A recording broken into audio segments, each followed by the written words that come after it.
Assalamualaikum warahmatullahi wabarakatuh. Kami dari kelompok 10 akan mempresentasikan Pancasila yang berjudul Peran Pancasila dan Islam dalam Membendung Hoaks. Dengan saya Najwa Pemuda dengan NIM 240606110161. Dan saya Dewi Chandrawati dengan NIM 240606110157. Dengan saya Siti Nurhasanah 240606110160. Saya Nahila Unsa dengan NIM 240606110168. Pancasila yang merupakan pilar ideologi negara sudah menjelaskan pada sila ketiga yang berbunyi Persatuan Indonesia dengan salah satu butirnya yaitu menyatukan kesatuan serta kepentingan dan keselamatan bangsa dan kepentingan bersama di atas kepentingan pribadi dan golongannya. Peran Pancasila dan Islam dalam membendung hoaks. Pancasila bukanlah sesuatu yang bertentangan dengan Islam, melainkan merupakan refleksi dari nilai-nilai universal yang diajarkan oleh Al-Quran. Bagi umat Islam di Indonesia, Pancasila dapat menjadi perpaduan untuk menjalankan kehidupan berbangsa dan bernegara yang selaras dengan ajaran agama.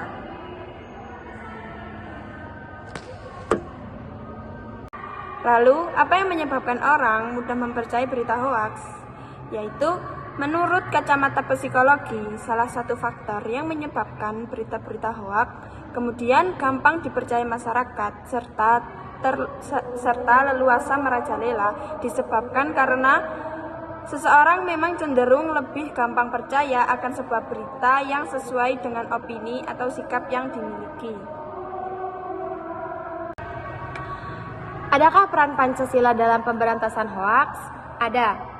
Pancasila merupakan landasan ideal dalam mengatasi persoalan radikalisme dan terorisme. Gerakan radikalisme dan terorisme secara khusus bertentangan dengan 3 sila utama dalam Pancasila, yaitu sila ketuhanan yang Maha Esa, sila kemanusiaan yang adil dan beradab, dan sila persatuan Indonesia. Lalu, mengapa berita hoaks berbahaya ketika beredar di masyarakat?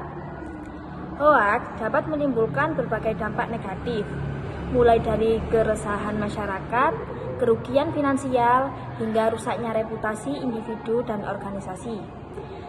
Maya, seorang pengguna media sosial, termakan hoaks tentang produk makanan yang dikabarkan mengandung zat berbahaya. Lalu bagaimana cara terbaik untuk mengidentifikasi berita palsu? Yaitu yang pertama-tama adalah periksa situs dan kualitas artikel. Lihat sumber dari artikel yang Anda terima, apakah dari situs berita terpercaya, situs resmi pemerintah, atau hanya bersumber dari blog dan broadcast di grup chat. Yang kedua, manfaatkan Google. 3. Periksa kebenaran. Berdasarkan hal tersebut, dengan jelas bahwa setiap negara di Indonesia harus dapat menjaga persatuan di Indonesia. Hal yang dapat merusak persatuan di Indonesia diantaranya adalah 1. Hoaks dan ujaran kebencian.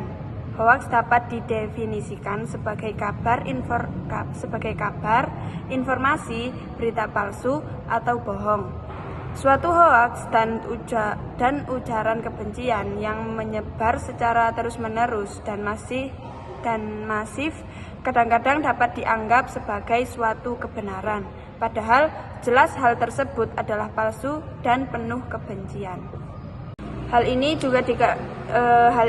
juga dikarenakan kebebasan menyatakan dan hak asasi manusia yang merupakan konsekuensi logistik dari beberapa sistem demokrasi.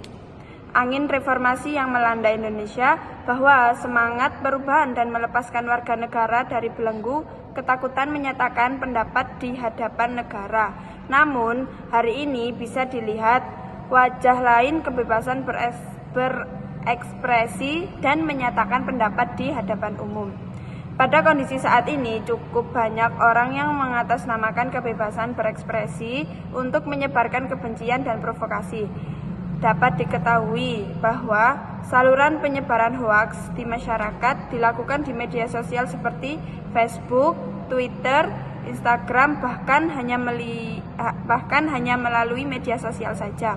Namun sudah merambah hingga ke kanal-kanal platform online, bahkan aplikasi layanan pesan. Padahal jika kita mengingat kembali sila kedua dalam Pancasila dapat dimaknai bahwa kita harus beradab dan bermoral, tidak terjadi ketika berekspresi di media sosial. Peran Pancasila untuk menangkal penyebaran berita bohong atau hoaks sangat besar. Mengamalkan nilai-nilai setiap sila pada sendi kehidupan bisa melakukan itu. Namun, tidak menutup kemungkinan penyebaran hoaks bisa merusak nilai-nilai Pancasila tersebut. Sebagai contoh, ketika pemilu lalu menjadi ladang hoaks yang sangat besar.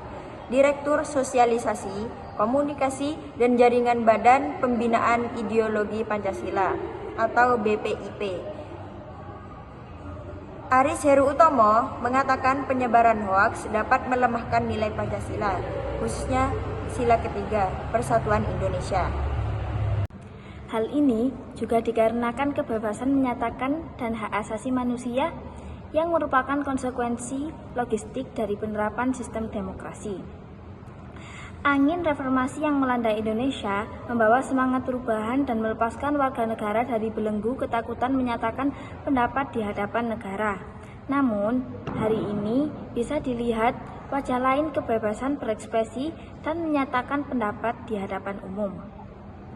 Pada kondisi saat ini, cukup banyak orang yang mengatasnamakan kebebasan berekspresi untuk menyebarkan kebencian dan provokasi. Dapat diketahui bahwa saluran penyebaran hoaks di masyarakat dilakukan di media sosial seperti Facebook, Twitter, dan Instagram. Bahkan hanya melalui media sosial saja, namun sudah menambah hingga ke kanal-kanal platform online.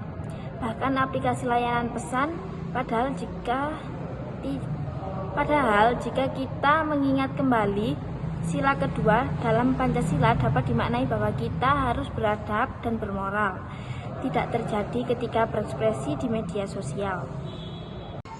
Kasus hoaks bukan suatu kejadian yang jarang terjadi, melainkan sudah menjadi hal yang biasa di masyarakat kita. Penyebaran hoaks di era yang sekarang ini sangatlah mudah dikarenakan kemajuan teknologi yang sangat pesat. Bahkan sekali orang yang salah dalam mengartikan kebebasan berpendapat dengan melakukan hoaks atau hate speech. Hoaks sangat bertentangan dengan nilai-nilai yang dimiliki Pancasila. Pancasila berperan penting dalam pemberantasan atau pemberhentian penyebaran berita hoaks. Ini dengan memperhatikan nilai Pancasila dan menerapkan dalam kehidupan sehari-hari. Pancasila sebagai dasar falsafah dan ideologi negara, kita diharapkan dapat menjadi pandangan hidup bangsa Indonesia sebagai dasar pemersatu, lambang persatuan dan kesatuan, serta sebagai pertahanan bangsa dan negara kita Indonesia. Apa peran Pancasila dalam mempererat hubungan antar umat beragama di Indonesia? Yaitu peran Pancasila dalam kehidupan beragama terlihat jelas dalam prinsip toleransi dan kerukunan antar umat beragama. Dengan Pancasila, warga negara Indonesia diajarkan untuk hidup rukun meskipun ada perbedaan keyakinan. Selain itu, hoaks biasanya bersifat provokatif yang akan menimbulkan perdebatan. Akibatnya dapat menjadi konflik yang berujung pada perpecahan di masyarakat. Hal tersebut sangat tidak sesuai ditinjau dari nilai-nilai sila ketiga Pancasila yang berprinsip pada persatuan dan perbedaan dan kesatuan dalam kesamaan. Sebagai landasan negara, Pancasila berperan dalam menjaga stabilitas politik dan sosial. Ia mendorong dialog masyarakat dan kearifan lokal dalam menyelesaikan perbedaan dan konflik. Kemudian Pancasila berperan krusial dalam menyelesaikan konflik antar suku, agama, dan ras, serta menjaga keutuhan bangsa Indonesia. Melalui nilai-nilai persatuan toleransi, melalui nilai-nilai persatuan, toleransi, dan musyawarah. Pancasila memberikan landasan moral yang diperlukan untuk meredakan ketegangan sosial dan mendorong dialog konstruktif. Sekian presentasi dari kelompok kami, dari kelompok 10, mata kuliah Pancasila yang diampu oleh Bapak Kifa Aha Putra MPDI. Jika ada kesalahan kata, mohon maaf yang sebesar-besarnya. Wassalamualaikum warahmatullahi wabarakatuh.